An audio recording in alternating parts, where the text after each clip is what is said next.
Welcome back. So this story is called about the Phantom Jew. Now, you have to know during the 80s and 90s in the Air Force, there was a flight engineer, an older flight engineer gentleman who was Jewish, and he had this stamp made up.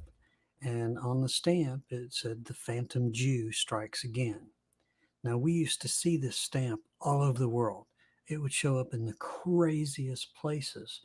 I mean, we literally were in, we traveled to every country almost, and all kinds of crazy places, hotels and on things. And so this would show up that we would run into this sticker, and not a sticker, it was a stamp.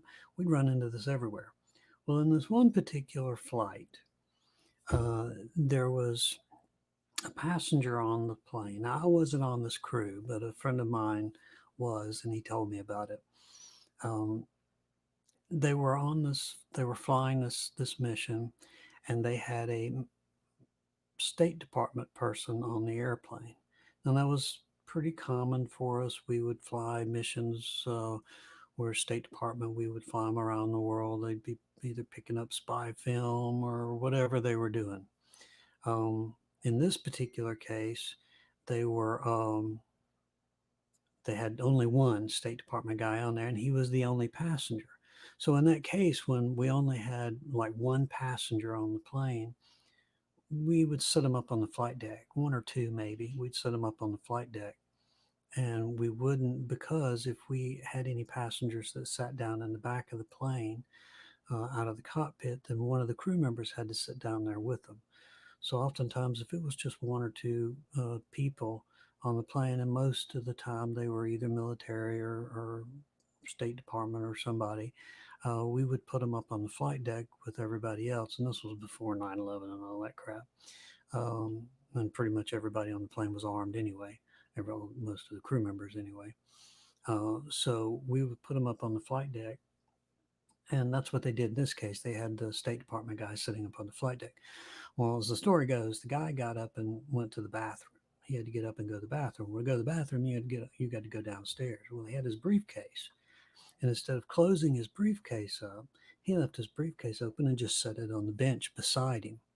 Now, there were some documents that were top secret, I guess, inside of his briefcase. Well, it just so happens the flight engineer happened to be this older gentleman, the Phantom Jew. And when the guy got up and went to the bathroom, didn't close his briefcase, he just reached over, took his little stamp, moved some documents, pulled up, just some papers and stamped it and set everything back, went back to like there was nothing wrong. Well, about 2 weeks later, my friend tells me that the OSI shows up at his door. Now, the OSI in the Air Force is the Office of Special Investigations, which most of you are probably familiar with NCIS, which is the Naval Criminal Investigative Services. It's kind of the Air Force's wing of NCIS. And so the OSI shows up at my friend's door asking questions about the stamp. And because I guess when the State Department guy showed back up in DC or wherever he was going with these documents, whatever document that he stamped on in there was classified top secret. And so here comes a top secret document with a stamp on it that says the Phantom Jew strikes again. The last I heard, they confiscated the engineer's stamp and from him, and nothing more than that ever happened. We don't know what happened to the State Department guy, whether he got in trouble or not, but that was pretty much the story. And I remember running into that stamp all over the place, all over the world. So it was funny. That was probably the funniest one I heard about him. Y'all have a great day.